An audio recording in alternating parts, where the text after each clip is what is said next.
my local newspaper when I was growing up. It was called the East Hartford Gazette, and they would put in pictures and profiles and advertisements for these children that were going to star in their school play, right? And they were like fat, little feminine, little losers that didn't have a fucking chance in hell of going to Broadway or even Hartford stage, which is a joke, right?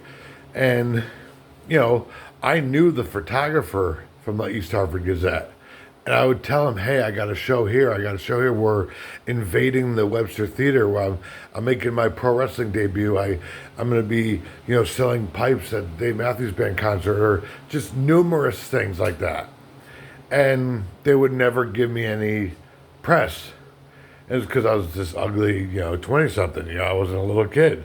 And I learned that the sex rings and the pedophilia amongst the media and all that was like a real thing, and just to not really, be around children unsupervised or anything like that, because they can say whatever they want.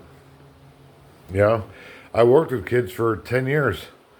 I was a certified babysitter for Red Cross. I was a certified CNA, CPR, first aid, mandated reporter, the whole thing. It just got to be like too much and too weird outside of my organized sites. If I was babysitting outside of that, outside of a rec center, outside of a day camp, outside of Special Olympics, it got really bizarre, especially with the local media and who they decided to, put over in the local media and the local news stations and everything. It was always, like wannabe boy bands or something, or wannabe like opera singers that none of them had a fart's chance in hell of making it.